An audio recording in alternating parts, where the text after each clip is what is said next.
Okay, we're back. It's part 3. Let's connect the dots. Connected structural factors impact people of all identities: homelessness, substance use, mental illness, incarceration. Some people might have one of these things as their identity, but these 4 factors are connected in a structural, big picture way. In this country, we don't invest in housing everyone. We don't have enough rehab programs, and mental programs get cut. Instead, we invest in prisons and fill them to the brim. Prisons get used as detox. More and more people with severe illnesses, mental illnesses, end up in prison because programs cannot handle their cases, or because people feel badly served by the programs and leave.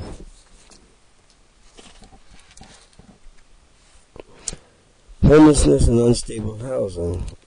As you read the slide, I need to mention the chaotic schedule that comes with homelessness can make it difficult to adhere to medical care and meds.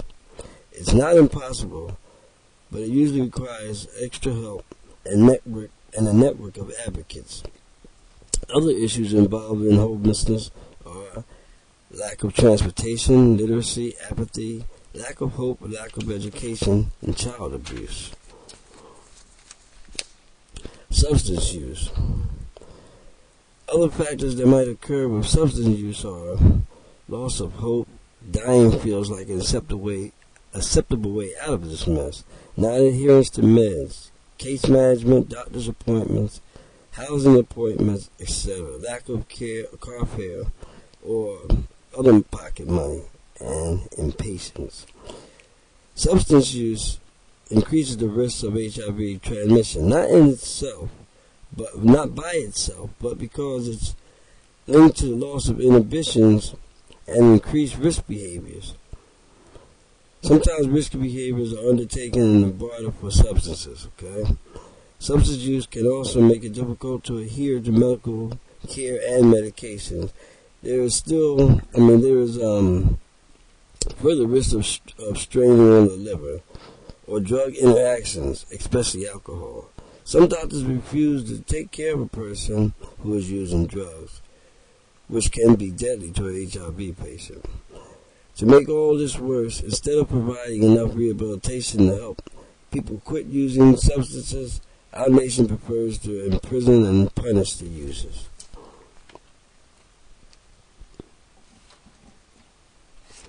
Mental illness. On mental health, we know that at least half of all people living with HIV are also living with depression. Many people use street jobs as self-medication for mental health care, and that can lead to a lowering of inhibitions. Once again, there are also some mental health medications that interact with meds, HIV meds. So it's very important for the providers to work as a team instead of prescribing things that don't work together. Incarceration. HIV is not transmitted in prison as often as some believe, but without proper care, people in prison, when they go in prison with HIV, they leave sicker than when they arrive. In Philadelphia, condoms are available. That's not true everywhere. While inside, access to resources is extremely limited. Lack of education and mentorship inside is also limited. If someone tests positive, the doctor might know, but the social worker might not necessarily know. Prisoners in the U.S. are the only population that's constitutionally guaranteed health care, but the help they receive is substandard, particularly when it comes to HIV, which is why they usually leave sicker than when they entered. Many prison doctors are not trained for standard care of HIV. Meds are not administered on schedule, and there are interruptions in treatment when a person is transferred to a new facility or goes to court.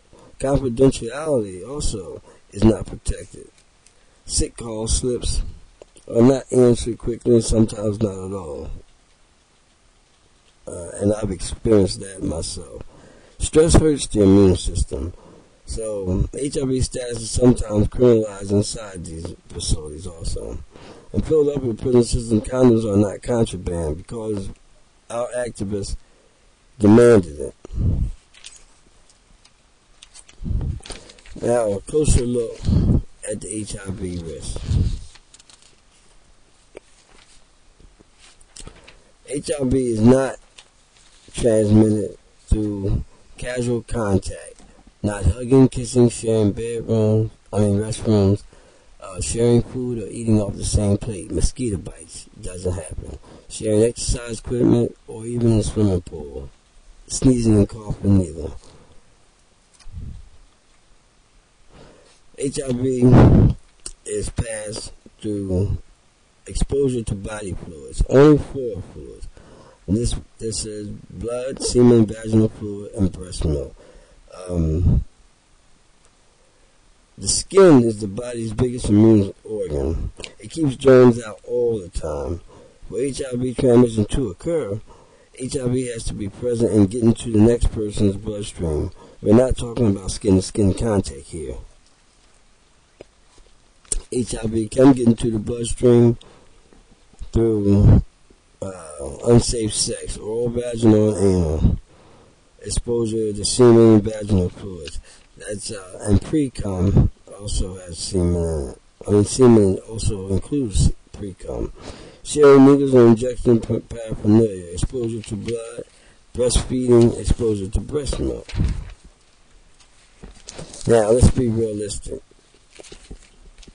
People are not going to stop having sex and are not going to stop using drugs. Just say no does not work. Harm reduction gives people the tools to reduce the risk they face. People need prevention tools. Now, how to use a condom correctly. 1 condom at a time. Check the expiration date. Gently open the package at the corner. It's easy to tear a condom with your fingernails, your teeth, or scissors. Put some lube on the tip, pinch the air out, and place on the head of the penis or dildo. Unroll to the base.